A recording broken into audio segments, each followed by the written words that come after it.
Welcome to the Healthy Perspective Podcast with your host, chiropractor, entrepreneur, mentor, and author, Dr. Chris Boman. He'll break down and extract the secret sauce behind his own success and the success of some of the top leaders in every category and from around the world. Get ready for your weekly mental adjustment because shift is going to happen.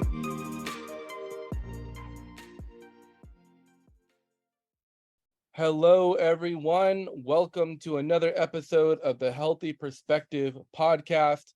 Today, we have a pretty fun guy that's going to be on with us, and I'm sure he's heard that joke many times before. But Mr. Jeff Chilton studied mycology at the University of Washington in the late 60s, and in 1973, he began a 10-year career as a large-scale commercial mushroom grower. Jeff is the co-author of the Mushroom Cultivator, published in 1983, and in 1989, Jeff established Nammex, the first company to supply medicinal mushroom extracts to the nutritional supplement industry. In 1997, he organized the first organic certification workshop for mushroom production in China, and Jeff is a founding member of the World Society for Mushroom Biology and Mushroom Products in 1994, and a member of the International Society for Mushroom Science. Nammex extracts are used by many supplement and food companies and are noted for their high quality based on scientific analysis of the active compounds. This is going to be a super fun podcast for me because I'm used to talking to people in the health industry, nutrition industry, supplement industry, fitness industry, but I don't often get to talk to the people that are kind of like the root behind all of those supplements and why they're helpful, the scientists behind it. So Jeff, thank you so much for joining me today. Chris, thanks so much for having me. I'm really happy to be here. So late 60s, you got into mushrooms. Why don't you just kind of give us the story of how you got introduced and what gave you this passion to produce and study and expose this world of, you know, what most people consider something that you destroy, something that you don't want into, a business and something that's able to help heal a lot of people. Well, I grew up in Seattle, and the Pacific Northwest is known for one main thing, that's rain. So in the fall, we get lots of rain and cloudy weather, but what that means is it's also an area that's probably one of the best areas of the world for wild mushrooms. So I grew up with mushrooms all around me. And then when I went to university at the University of Washington, my field of study was actually anthropology, which I loved learning about other cultures. But at the same time, I was able to study mycology while I was there, which is the study of fungi. Now, after you get out of university with a degree in anthropology, where do you go for a job? Well, you'd better create one because there aren't any. So I thought, well, it would be really interesting to learn how to grow mushrooms. So in 1973, I went to the only mushroom farm in Washington State, which was a very, very big business. And I was there for the next 10 years. This farm was producing 2 million pounds of agaricus mushrooms every year. And while I was there, we had a Japanese scientist that was growing shiitake, oyster mushroom, and enoki-take. So I was also exposed to growing other mushrooms. And Chris, I just loved my time there. And I was literally living with mushrooms for 10 years. Wow. Now you obviously learned about the production of it. How did you learn about like the health benefits and whatnot of mushrooms? Well, during this period, my reading about mushrooms in general was extensive, which sort of was after my study in university, which was more fungal physiology and things like this.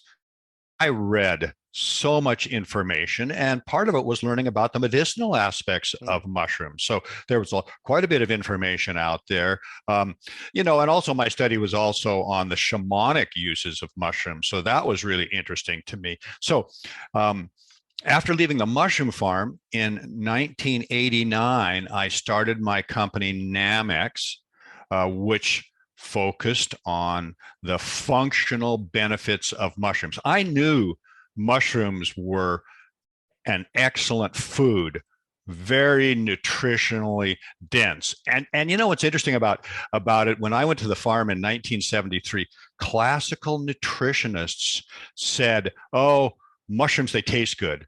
They're kind of interesting as a garnish or something like this, but they have no nutritional value." Seriously? The reason they said that was that mushrooms are low in calories. Mushrooms are actually they're an amazing food. They've got 20 to 40% protein, 40 to 60% carbohydrate, low in fat, high in B vitamins, B1, 2, and 3, potassium, phosphorus. They're an excellent food. And one of the things that I tell people is, look, mushrooms as food are the missing dietary link. So even before you think about supplements, put mushrooms into your diet. Have you ever eaten shiitake mushrooms? You know, I'm not the biggest fan of the texture of most of the mushrooms that I've had. The sponginess. So I haven't really dove into. I've taken them as a supplement, like in capsule form, but I've never just like put them on the food that I eat. Well, and you know what? Let me just give you a tip there, because what happens is that if you cook mushrooms on a low heat, all the water comes right out of them. They're now in a puddle of water in your fry pan. And then when you serve them to your kids, they're going like, these things are so slimy and terrible. You have to cook mushrooms on a high heat. I like to brown them, cut them maybe a quarter of an inch thick, brown them on either sides. The water stays in. They will shrink. They will taste much better that way. The texture will be better, and they won't have that kind of slimy thing. I mean, and mushrooms are so versatile, right? Stir fries, eggs, you can use them in all. I eat meat. I will never eat a steak really without a pile of mushrooms to go with it. so at any rate, that's really important, cooking them properly. Yeah. And it's one of the only food sources of vitamin D, right? Like naturally occurring vitamin D is mushrooms, right? Well, you know what? Actually, mushrooms do not have large amounts of vitamin D, but this is the cool thing about them. They have a compound in them called ergosterol, which is similar to our cholesterol. Our cholesterol, when we expose our skin to UV, to sunlight, that cholesterol will turn into pre-vitamin D in our bodies. It's the exact same thing with mushrooms. So if you expose mushrooms to sunlight, the amount of vitamin D will go right up, because ergosterol is, again, a precursor to vitamin D. So in that sense, yes, they can be, but you have to expose them to UV light. And I know a lot of companies now that sell fresh mushrooms will put something on it, say vitamin D enhanced or something, and that means they have exposed the mushroom tissue to UV light. Interesting. Yeah, because that's kind of what I read too. It's like, I'm not, no, I don't think any other food has a precursor though. Like, you know, that's a pretty unique property. Oh, you know, it's really cool. We measure ergosterol in all of our products because it's a key compound in mushrooms, and that tells you, yes, you do have a fungus here. You don't have something else. Right. So it's really an important compound. Now, as a farmer, there's and you're gonna have to correct me on the name. I've never got it right. Like mycobacterium or myco. It's the white, like moldy type substance that's like in the root system. And go ahead.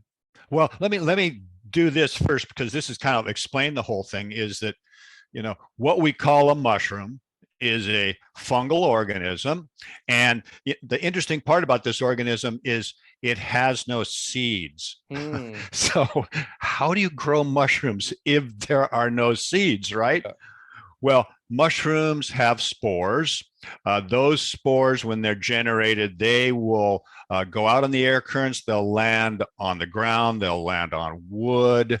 When conditions are right, those spores will germinate into a very thread-like filament called a hypha. When multiple of these filaments fuse together, they will form a network called mycelium. Yes, that's the word Now, I'm looking for. mycelium is what's considered the vegetative body. And think of it as like a root system. And the mycelium's out there. And the cool thing about it is it is breaking down all of the organic matter out there. I mean, think of it, every year we've got tree branches and leaves and annual plants. They're everywhere. Without fungi and the other microorganisms breaking this down, we're going to be up to here in organic matter. So it's repurposing everything ultimately back to humus. Now, this mycelium, when conditions are right, like the fall up in Seattle, up comes the mushroom. And this mushroom will start out as just a small little bunch of mycelium, and then it will go through various stages of maturity. The up will come the stem, the cap. The cap opens. Under the cap are gills. On those gills are where all the spores are produced.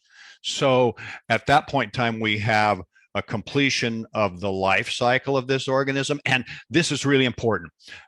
So with this organism, we have 3 stages, which in the supplement industry, we would call those plant parts. Every supplement has to tell you, for example, if you want ginseng, what are you looking for? Well, you're looking for the root. If you want echinacea, what are you looking for? You're looking for the flower.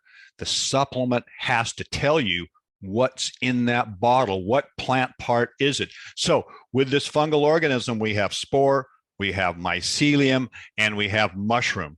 The mushroom is what has been used traditionally in Asia and traditional Chinese medicine, and that's the part of this fungal organism that has the majority of the functional medicinal compounds in it. And that's super interesting, because when you, as a new kind of homesteader looking at, our ground was just like decomposed granite, because unlike where you live, we don't get any rain. And so any rain that does come, the ground is already hydrophobic and it just runs right off, down into the street. Absolutely. And so we've been busy rehabbing our soil. We tilled it once, we put a bunch of wood chips on it, and then we just been putting our cows on it, and chickens and the poop and the hay and all this stuff. But as we do our raised beds and looking to do more like specific planting, I'm seeing like sales of the mycelium go up and up and up, and I'm like, what is going on? And so it's super interesting how we spend our lives trying to destroy mold and fungus and whatnot, and now people are buying it to put it back on their plants, because there's another form of fertilizer called jadam, and that's using like the mold of the earth and whatnot, and potato, put starches and putting it all together. And so it's super interesting how we're told, sterilize, erase, get rid of, or whatever, and then the more you start to do things yourself, the more you realize ecosystem, culture, balance, equilibrium, rather than just like, this is good, this is bad. Absolutely right. We have to get out of that binary thinking. And that's just like these organisms out there, this ecology. So when I say, okay, this mycelium is breaking down a lot of the organic matter, it is doing that along with bacteria, bugs. There's all sorts of organisms that are working that down. And what's interesting about what you brought up with molds, this fungal kingdom where we're talking mushrooms, well, it's broken up into 2 divisions. One is called the perfect fungi, and that's where mushrooms are. The other is called imperfect fungi, and that's where the molds are.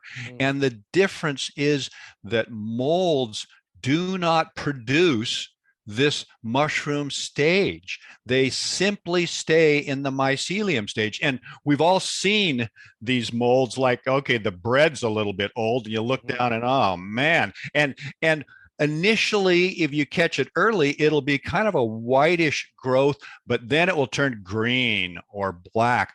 When it turns green or black, that is when it is producing spores. So if you pull it out, sometimes it'll be like poof, and here's all these spores in there. And those spores are what can make people sick. Because if you get a buildup of them in your bedroom or in your house or something, people would breathe them in, and that will create an allergic reaction. So it's really interesting, this division. But of course, what my company deals with is primarily this perfect stage of the fungi, which actually will produce mushrooms. That's it's such a fun discussion, because it's like, how much do you think you can learn about mushrooms? Like, this is big old world that we're just ignorant of. Now, when people are starting to look in, it's like, okay, so I'm interested in mushrooms. There's obviously companies that are cultivating. I'm seeing more, posts on Instagram or this and that and the other thing from influencers. How do I know what type of mushrooms to go after, or like, what do I look? Which ones are the best that I search in the store, or because I know the store only has just a couple types of them, supplementing them, what type of ailments, and I know it's not a treatment for a disease or a cure for anything, but what are your most favorite ones to go to, or your top sellers from your company? Well, there's some really interesting things about this, because when you get out into the supplement industry, there are some issues out there. Now, first of all, let me just say, growing mushrooms is expensive. I mean, if people are eating mushrooms, they know. They go into the store and it's like, okay, the button mushroom is maybe $5 a pound. The shiitake mushrooms are maybe $12 a pound. Mushrooms are expensive to grow. Now, for the farmer, if he puts his mushrooms into the market and he sells them for $5 a pound, supplements are dried powders. Okay, $5 a pound. Now mushrooms are 90% water, like most vegetables. So all of a sudden he has to get $50 for that same pound of mushrooms. The economics do not work. So no mushrooms grown in the United States are put into the supplement industry, which is something, as a commercial mushroom grower, I learned very early, which is why I went to China. China produces 90% of the world's mushrooms. Wow. Yes, and starting out in the early 90s, when I was over there and I was organizing farms to grow for me and processing, that's why in 1997 I went there with OCIA, which was the largest organic certifier in the United States, and had the very first workshop for organic production of mushrooms in China. Now, all of our mushrooms are organically certified by European certifiers. They're grown back in areas where it's far away from industry and all of this. A lot of people think, oh, China, I wouldn't eat anything from China.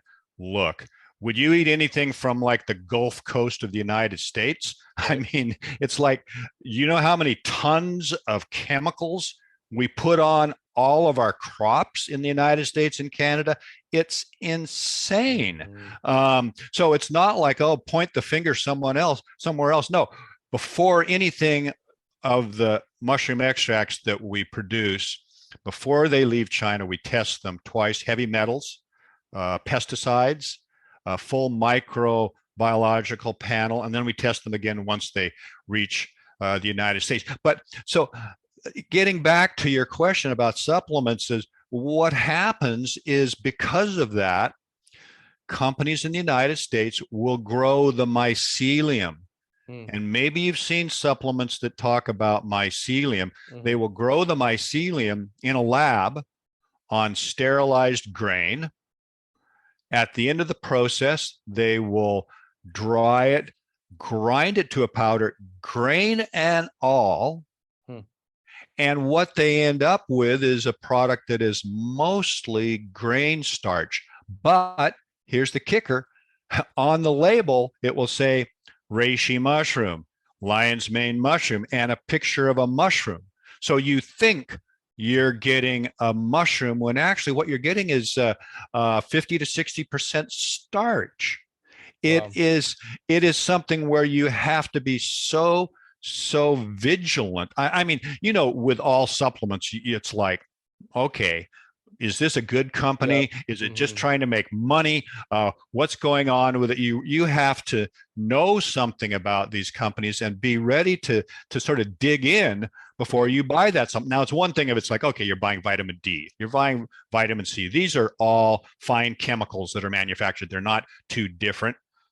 But man, in this mushroom supplement area, you have to be so careful. And look, it's so interesting because you could say, oh, it's certified organic, it's kosher, made in a GMP lab, on and on and on. It's got all of what I call the merit badges. Doesn't mean it's a good product. It's still 60% starch. So I warn people, look, be very careful. If it says made in the USA, forget it. And sometimes they will actually say in the fine print, they'll say myceliated oats, myceliated rice. Oh man, if you see that, just don't go there. You have to be very, very careful. So now getting back to, the benefits of mushrooms, I believe, first of all, that diet is the foundation of our health. God, it is so, so important. And I believe that diet and mushrooms, whether you eat them or supplements, what they are is they are preventive medicine. And that's what we have to focus on here is prevention, not this system where, oh, I'm sick, I better go to the doctor. Oh, yeah, I know I'm overweight, but and the doctor's not going to tell me that. He's just going to go along with it. He's not going to ask about my diet or anything like that. Mushrooms should be thought about as a way to maintain your health, prevention, because they will potentiate our immune system. God, Chris, these last 2 or 3 years, what we've been through. Why are there not people on the street corners handing out vitamin D to everybody? You know what I mean? Why is nobody talking about all of the overweight people that have been struck by this virus? I mean, it's nobody is talking about prevention. What is going on? It just blows my mind. We could go down that rabbit hole and I'm sure have very similar convictions, but being in the alternative medicine, as they kind of label us, you can't make money off of healthy people. And I think that's ultimately what it comes down to. Absolutely true. And isn't it interesting that my understanding of traditional Chinese medicine is they get paid by keeping people healthy. So that's their thing. We want to keep you healthy. We're not here to wait till you break down. But so with mushrooms, number one, they potentiate our immune system. And what does it? There are compounds in mushrooms called beta glucans. They make up 50% of the cell wall of a mushroom. That is the important compound in mushrooms. If you're looking for a supplement, see if it says X amount of beta glucans, and don't look at the marketing material on the website because they'll all claim they've got beta glucans. Right. Are they measuring it? If they say polysaccharides, beta glucans are polysaccharides. If they say polysaccharides, don't buy it because starch is a polysaccharide. Right. So you have to be very careful. But potentiating the immune system is number one. Have you ever heard of cordyceps? Cordyceps is a mushroom that has been used for fatigue. Somebody has had a long illness. They can't quite get out of it. They're tired. They're lack of energy. They'll use cordyceps. I'm sure you've heard of lion's mane.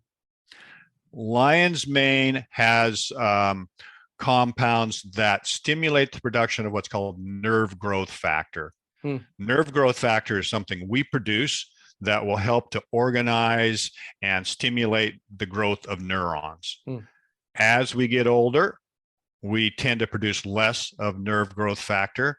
And then you end up in a position where it's like, what do you say your name was again? Right. So that's where lion's mane is being used primarily for cognition. So There are other mushrooms like chaga. Mm-hmm. You heard it all about chaga Mm-hmm. or seen it? Chaga is very good for the alimentary canal and the whole digestive system. And that's where and one of the things too, I just want to warn people about, look, you go out on the internet, you search chaga, and you find these sites, chaga, the king of mushrooms, chaga, it will cure everything. And it's like, you know what? Panaceas. I'm just like, no, come on. Let's get real here. So there's so much hyperbole and exaggeration at times. And that's where trying to break through all of that and really figure out what's going on is so important. And you have to be so careful about the information flow out there, because most people just want to take your money. Most information is marketing, unfortunately. Oh, absolutely right. And the country's built on advertising and public relations. And oh man, it's just like, can't we get real here? Yep. It's funny when I go to, my marketing company or, whatever, and talk to them about, this is what I want to do. And like, all right, how can we dress it up? I'm like, well, this is what I want to say. And they're like, well, no one's going to buy that. You're saying what you're selling. Like, you have to actually like talk about what it means to them and, whatnot. And so it's unfortunate when you try to be honest and when you try to be like, this is what I have, it's like, well, that seems much less good than this company that's got all the bells and whistles and fog machines around it, Yeah, I know. And these days too, it seems like newer companies, and most companies now, they have to be on Instagram, they have to be on Twitter, Facebook, all of this, and it's like social media, and it's just like, I mean, I don't really take part in social media. My two sons do, but for me, I'm like, I don't have time for that. I've got too many more important things to do than to scroll through some Instagram thing. I'm following 100 people or something. Who's got time for that? God damn, it's just a bunch of images, right? And most of them are the same. That's the thing that's really selling you something you don't need. Yeah. It's just bizarre. I just find it bizarre. Right. Well, Jeff, this has been an enlightening conversation. I'm sure a lot of people are going to listen to the intro, give it a couple minutes and be like, all right, I like this. I understand. And by the end, more, well-informed, definitely able to, make better health decisions, which is one of my goals, the healthy perspective, not just following mainstream news, not just, doing what everybody tells you to do, even your doctor or holistic doctor, but actually having the information and the tools to search out what your body needs, to be preventative, to have a lifestyle of health rather than be dependent on the medical system. If people want to learn more about you, your products, more information, where can they find out more? Obviously not on Instagram. Well, my company is Nammex.com, Nammex.com. We're business to business. People should come because we have a lot of great educational information there. And I've got slideshows, how we grow our mushrooms, how we process them. And we also have a retail division called realmushrooms.com. And Real Mushrooms has a ton of great educational info as well. And that's really, for me, I just want to educate people to the benefits and what's going on with mushrooms. I love it. Well, go ahead and check that out. People that are listening, give Jeff an email, tell him that you love this conversation, support his company. Jeff, thank you so much for joining us. It's been a pleasure. And I can't wait to hopefully have another conversation in the future about all the things that mushrooms have done, and you be one of the pillars, the legends of the mushroom industry. Thanks so much, Chris. It's really been great to be here with you. Thank you for listening to the Healthy Perspective Podcast. To connect with Dr. Boman, follow him on Instagram @Dr. Chris Boman. Until next time, make shift happen.